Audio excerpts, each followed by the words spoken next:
इकरा note down करो। हाँ बोलो। टेक्स्ट, हाँ टाइम, हाँ डेट, और नंबर, हाँ लॉजिक्स, बाइनरी, और कन्वर्टर, नहीं सॉरी काउंटर, कन्वर्टर नहीं काउंटर, हाँ और मीमो। लास्ट क्या कही? मीमो।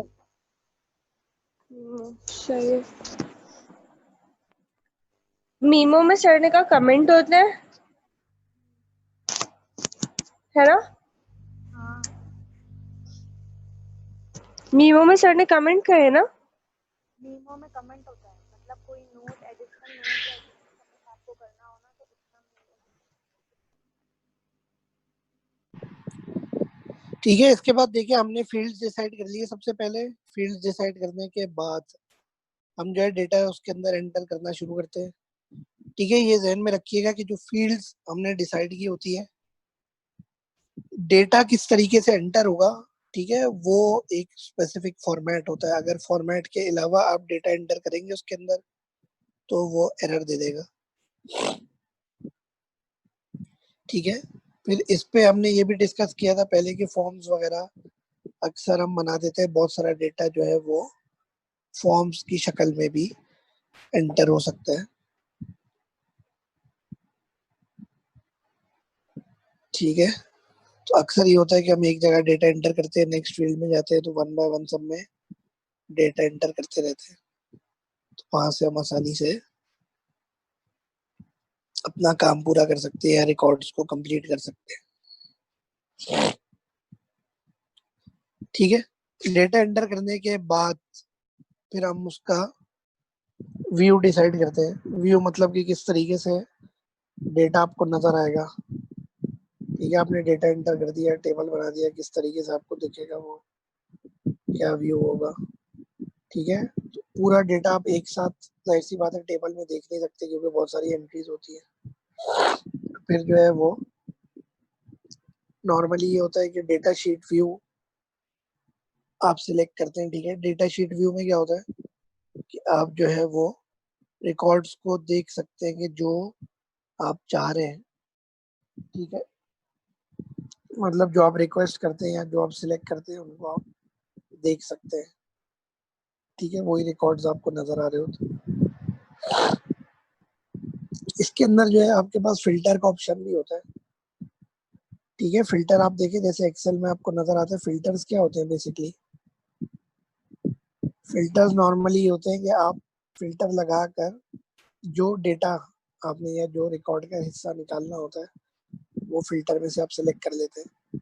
जैसे लेट से आपने बोल दिया कि जितने भी स्टूडेंट नेम के अंदर अहमद के सरनेम वाले हैं वो आपको नजर आ जाए, तो जितने भी अहमद के सरनेम वाले होंगे वो फिल्टर करके आपको दिखा देगा तमाम अहमद वाले रिकॉर्ड्स। तो फिल्टर का ये फायदा होता है। अगर आप एक्सेल भी यूज करते हैं उसमें भी आप फिल्टर लगा सकते हैं। तो डेटा जो हमें चाहिए होता है या जो हम खास देखना चाह रहे होते हैं वो ही सिर्फ हम सिलेक्ट करते हैं फिल्टर के थ्रू। ठीक है, उसके अलावा जब आप फॉर्म्स क्रिएट करते हैं तो फॉर्म्स को बाद में आप डिस्प्ले में भी यूज कर सकते हैं, मतलब व्यू करने के लिए। आपने फॉर्म क्रिएट कर लिया, डेटा एंटर हो गया, बाद में आप उसको पूरा एज इट इज व्यू भी कर सकते हैं। ठीक है, जब आपको मतलब पिक्चर्स मिलेंगी इसकी टेक्स्ट की तो बहुत सारी चीजें इसके अंदर एज पिक्चर दी हुई हैं। तो आप देखिएगा कि फॉर्म जब आप डेटा एंटर कर लेते हैं फॉर्म की शक्ल आ जाती है तो उसको आप व्यूइंग के लिए भी रख सकते हैं कि भाई जो हमने डेटा एंटर किया था वो वन बाय वन तमाम रिकॉर्ड्स का दिखाओ, हमें चेक करवाओ। ठीक है, इसके बाद ये कि जब आप व्यू सिलेक्ट कर लेते हैं या व्यू देख लेते हैं कि किस तरीके से डेटा व्यू करना चाह रहे हैं या किस तरीके से आपको नजर आना चाहिए, इसके बाद रिकॉर्ड्स को आप सॉर्ट करते हैं। ठीक है, मतलब सॉर्टिंग आप पे डिपेंड करती है कि किस तरीके से आप उसको सॉर्ट करना चाह रहे हैं। ठीक है, न्यूमेरिकल ऑर्डर के हिसाब से, अल्फाबेट्स के हिसाब से, ठीक है, मतलब किसी फील्ड नेम के हिसाब से आपने फील्ड में कोई डेटा एंटर किया, उस फील्ड के हिसाब से सॉर्ट करना चाह रहे हैं, वो आप पे डिपेंड करता है। एक्सेल अगर आप यूज कर रहे होंगे ना, तो अक्सर आप देखिएगा कि ऊपर लिखा हुआ आ रहा होता है A to Z एरो बना होता है, ए और एरो बना के Z बना होता है इस तरीके से। तो वो बेसिकली क्या होता है, वो नेम के हिसाब से सॉर्टिंग होती है अल्फाबेटिकली। ठीक है, तो सॉर्टिंग का सिर्फ एक तरीका नहीं होता, डेट वाइज भी आप सॉर्ट कर सकते हैं क्रोनोलॉजिकल ऑर्डर में। क्रोनोलॉजिकल का मतलब है कि पहली डेट वाले पहले आ जाएंगे एंट्रीज, और बाद की डेट वाली बाद में आ जाएंगे। तो इस तरीके से वो आप पे डिपेंड करता है कि आप कैसे रिकॉर्ड्स को सॉर्ट करना चाह रहे हैं। ठीक है, तो ये भी एक ऑप्शन होता है डेटाबेस में कि आप रिकॉर्ड्स को अगर सॉर्ट करना चाहें तो अपने हिसाब से उनको अरेंज कर सकते हैं। सर सॉर्टिंग का एग्जैक्टली मीनिंग क्या कहेंगे हम यहाँ पर? सॉर्टिंग का होता है कि आप अरेंज कैसे करना चाह रहे हैं डेटा को। ठीक है, हमने डेटा एंटर कर दिया, हमारे पास बहुत सारे रिकॉर्ड्स मतलब हमने लिए, और वन बाय वन हम एंटर करते रहे। ठीक है, अब जब हम एंटर करने लगेंगे तो उसमें कोई स्पेसिफिक सॉर्टिंग हमने फॉलो नहीं किया, लेट से हमने बस काउंटर जनरेट किया और 1 2 3 4 करते करते सारे रिकॉर्ड्स एंटर कर दिए। बाद में हो सकता है हम चाह रहे हो कि यार अल्फाबेटिकली अरेंज हो जाए, A to Z आ जाए, पहले A के रिकॉर्ड्स आ जाए, फिर B के, फिर C के, तो हम उसको सॉर्ट कर देंगे अल्फाबेटिकली। ठीक है, अगर हम चाह रहे हैं कि Z वाले रिकॉर्ड्स पहले आ जाए, A वाले आखिर में आ जाए, तो हम उसको दोबारा जो है वो रिवर्स में सॉर्ट कर सकते हैं। तो उसमें ये होगा कि वो Z वाले रिकॉर्ड जो है वो पहले आ जाएंगे और A वाले बाद में आ जाएंगे। अगर हम चाह रहे हैं कि हमने रिकॉर्ड्स के साथ डेट एंटर की हुई है और हम चाह रहे हैं कि डेट वाइज जो है वो सॉर्ट हो जाए, तो अगर आपने डेट एंटर की हुई है तो डेट वाइज भी सॉर्टिंग हो सकती है। मतलब जो अर्ली डेट वाले हैं वो पहले आ जाएंगे, जो बाद की डेट वाले हैं वो बाद में आ जाएंगे। ठीक है, अगर बाद की डेट वालों को पहले लेना चाह रहे हैं तो वो भी ऑप्शन होता है, मतलब उसको अब रीसॉर्ट कर लें तो वो डेट चेंज हो जाती है। तो वो आप पे डिपेंड करता है कि आप डेटा को कैसे सॉर्ट करना चाह रहे हैं। ठीक है, तो नॉर्मली यही होता है, मतलब कॉमनली जब आप डेटा बनाते हैं तो एक्सेप्टेबल तरीका यही होता है कि अगर नेम्स आ रहे हैं तो नेम्स के हिसाब से वो डेटा सॉर्ट हो जाता है। ठीक है, ये थर्ड फंक्शन हो गया डेटा मैनेजमेंट का, हमने बात की थी। फोर्थ फंक्शन होता है क्वेरीइंग अ डेटाबेस, मतलब आप डेटाबेस को क्वेरी करते हैं।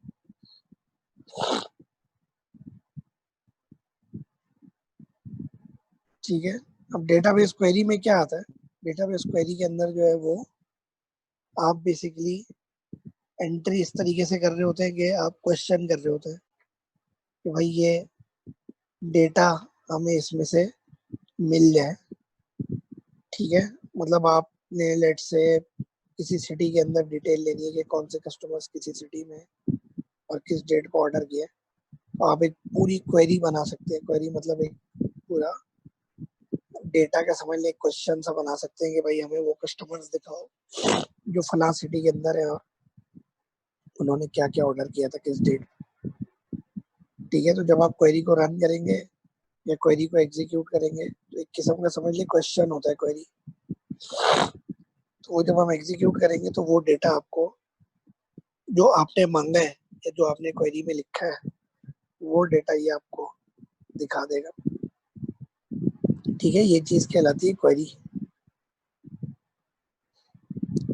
ठीक है, इसकी आप डेफिनेशन लिख लें क्वेरी की। क्वेरी क्या होती है, a user constructed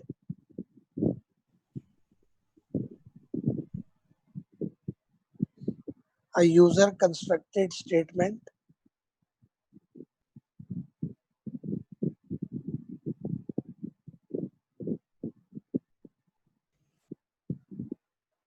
a user constructed statement that describes data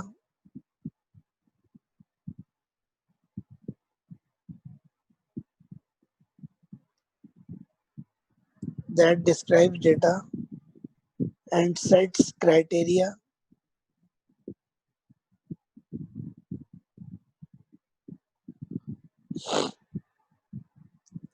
and sets criteria so that the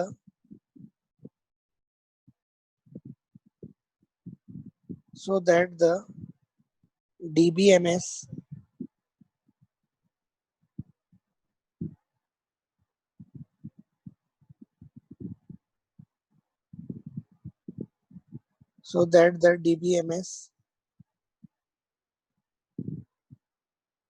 can gather the desired data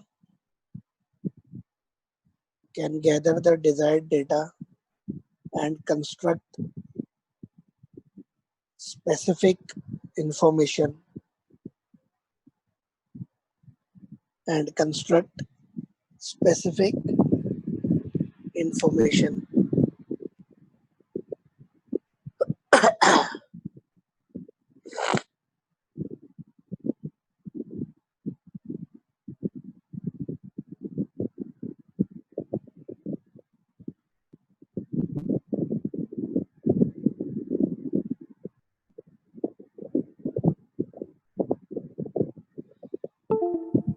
ठीक है।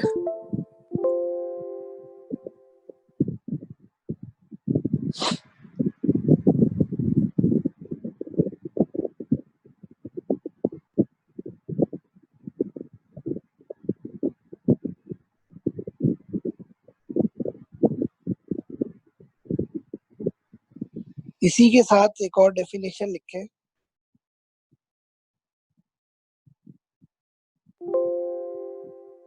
वो एसक्यूएल की है या सीक्वल की। इसको एसक्यूएल भी पढ़ सकते हैं और सीक्वल भी पढ़ते हैं, ठीक है। एसक्यूएल का मतलब होता है स्ट्रक्चर्ड क्वेरी लैंग्वेज।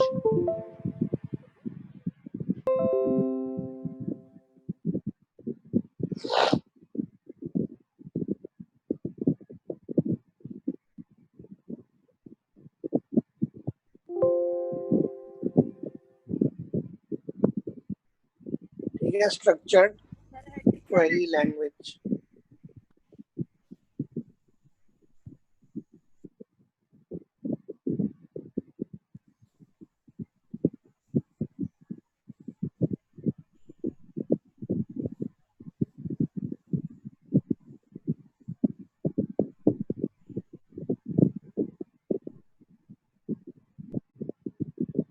ठीक है, structured query language.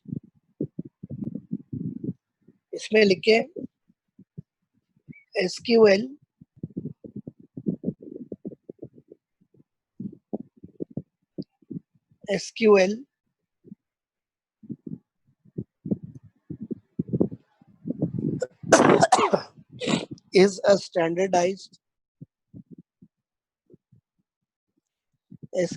is a standardized query language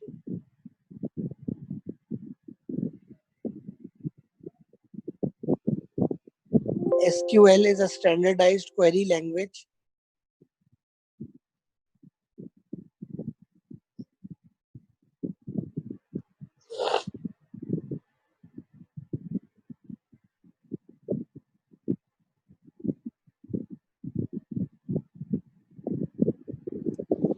SQL is a standardized query language for requesting information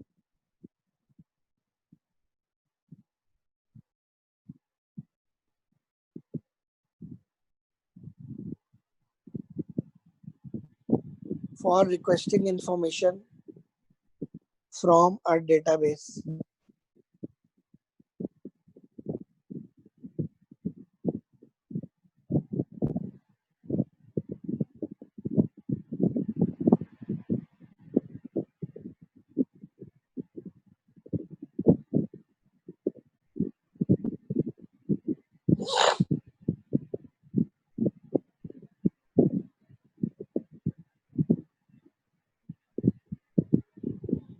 ठीक है, इसके बाद लिखे SQL has been the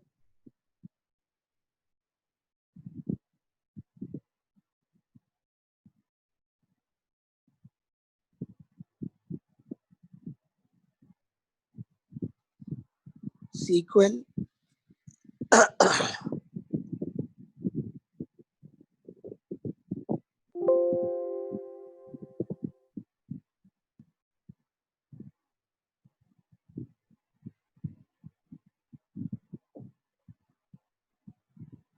ठीक है, SQL has been the favorite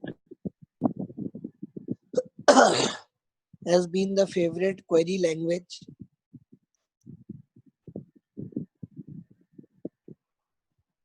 has been the favorite query language for DBMS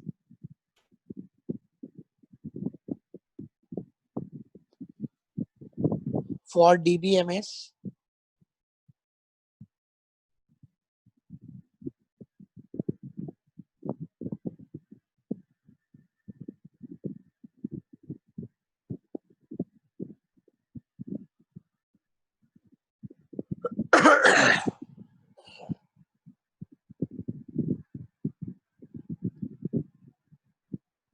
for DBMS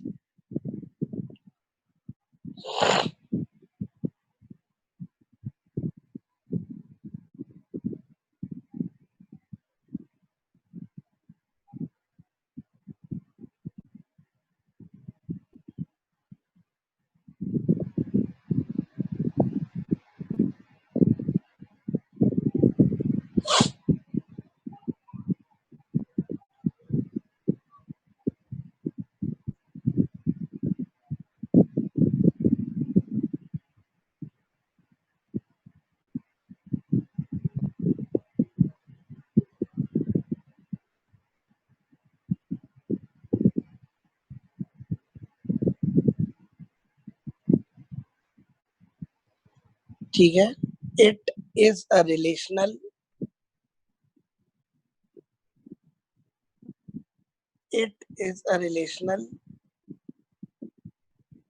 data language. It is a relational data language that provides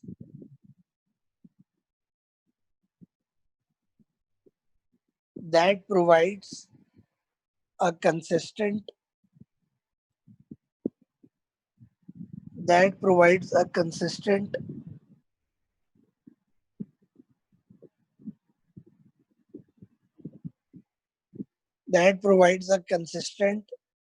keyword keyword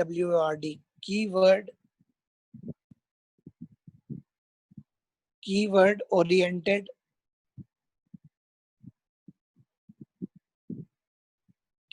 oriented set of facilities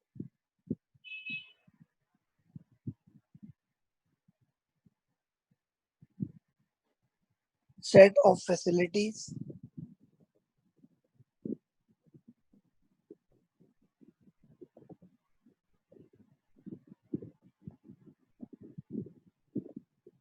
facilities for querying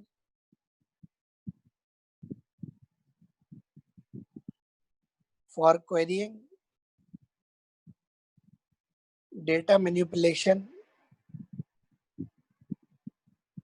for querying data manipulation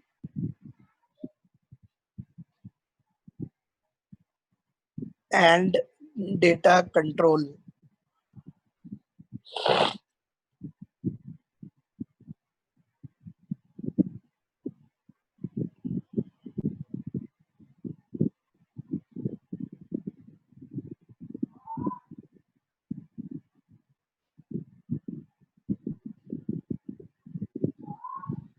ठीक है, तो normally क्या होता है, sequel से आप normal English के अंदर जैसे आप लिखते हैं, क्वेरी लिख दी, समझ लें क्वेश्चन लिख दिया जिसके अंदर आप स्पेसिफिक डिटेल निकलवाना चाह रहे होते हैं, ठीक है, और वो जो है वो हो सकता है रिपोर्ट की शक्ल में आपके सामने आ जाए, ठीक है। तो अक्सर जितनी भी डेटाबेसेस होती है वो सीक्वल के साथ जरूर लिंक्ड होती है, ठीक है। जितने भी रिलेशनल डेटाबेसेस होती है जिसमें हमने कहा था कि डिफरेंट टेबल्स या डिफरेंट रिकॉर्ड्स आपस में कनेक्टेड होते हैं, ठीक है, उसके लिए जरूरी होता है कि हम सीक्वल को यूज करें। सीक्वल में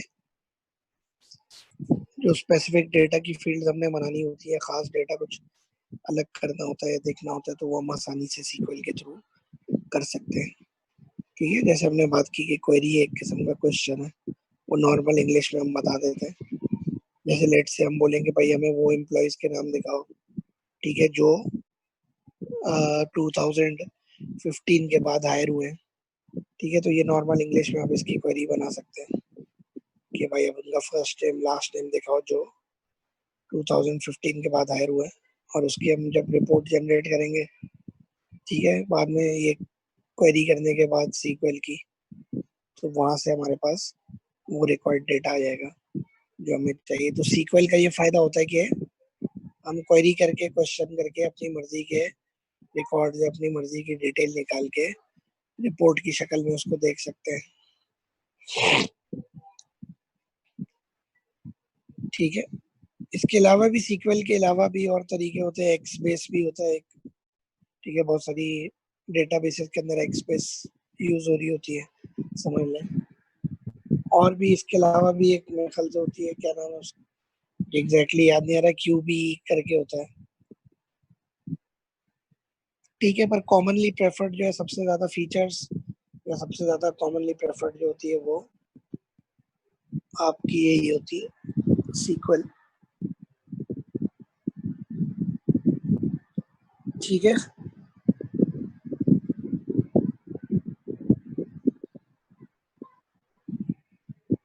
और इसके बाद देखिए फंक्शन हमने जो लास्ट इसका डिस्कस किया था डेटाबेस का, वो जनरेटिंग रिपोर्ट्स था, कि रिपोर्ट्स हम कैसे जनरेट करते हैं,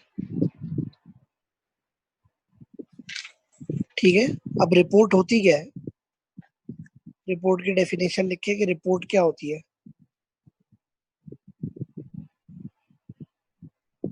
ठीक है। फॉर्म्स के अंदर हमने डेटा एंटर कर लिया, देख भी लिया। अब जब हम सीक्वल के थ्रू या वैसे इंफॉर्मेशन लेकर रिपोर्ट में देखना चाहते हैं, तो रिपोर्ट क्या होती है। A report is printed information,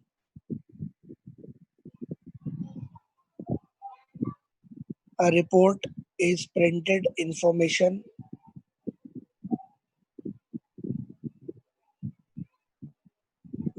that like a query result,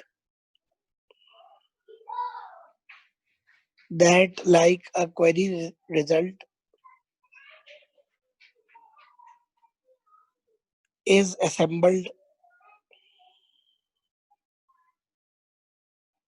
that like a query result is assembled by gathering data, by gathering data, by gathering data based on, by gathering data based on user supplied criteria,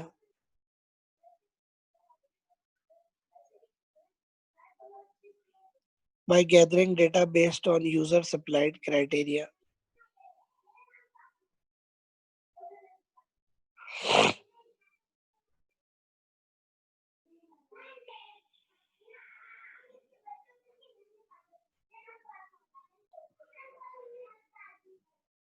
ठीक है। तो reports basically क्या होती है, हमने कोई भी query की या कोई भी इंफॉर्मेशन ली या किसी भी तरीके से हम डेटा को देखना चाह रहे हैं, अपने रिकॉर्ड्स को देखना चाह रहे हैं, तो वो हम रिपोर्ट की शक्ल में देख लेते हैं, ठीक है। मतलब कि सिंपल लिस्ट से लेकर समझ लें पूरा कस्टमाइज रिकॉर्ड हम अपनी मर्जी का रिपोर्ट से जनरेट कर सकते हैं कि क्या फॉर्मेट होगा रिपोर्ट का, किस तरीके से डेटा नजर आएगा उसमें, वो सब हमारे पास ऑप्शन होता है जब भी हम रिपोर्ट जनरेट कर रहे होते हैं, कि किस तरीके से रिपोर्ट हमें नजर आए, ठीक है। मतलब उसमें हम सिलेक्टेड डेटा अपनी मर्जी का रख सकते हैं, ठीक है। कैलकुलेशंस कर सकते हैं, लेआउट को कस्टमाइज कर सकते हैं, वो आप पर डिपेंड करता है कि रिपोर्ट आपने किस तरीके से देखनी है, ठीक है। तो इसमें भी खैर रिपोर्ट जनरेटर्स होते हैं डिफरेंट, उनके थ्रू जो है आप वो रिपोर्ट जनरेट कर सकते हैं,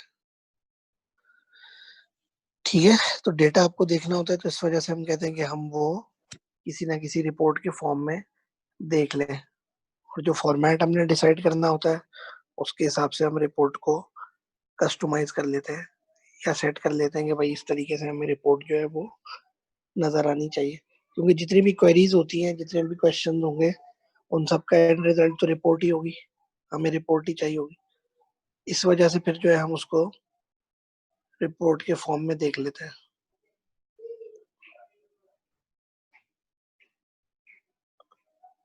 ठीक है, इसके बाद लास्ट हेडिंग लिखे, वो है RDBMS, relational database management systems.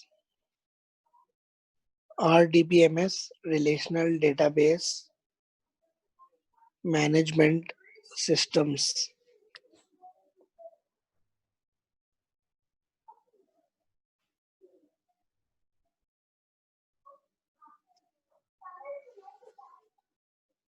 ठीक है, अब सबसे पहले देखते हैं कि रिलेशनल डेटाबेस मैनेजमेंट सिस्टम्स क्या होते हैं। ठीक है, RDBMS हम किसको कहते हैं, तो इसकी डेफिनेशन आप पहले लिख के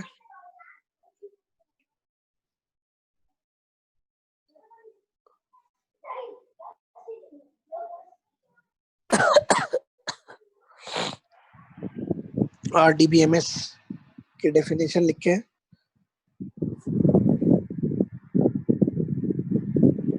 an RDBMS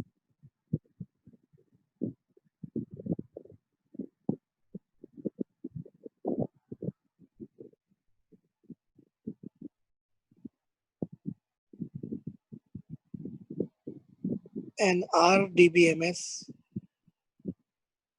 is a program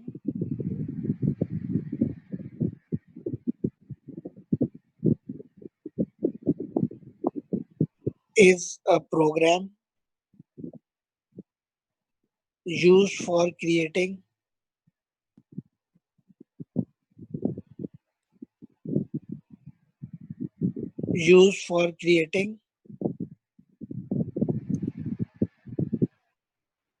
updating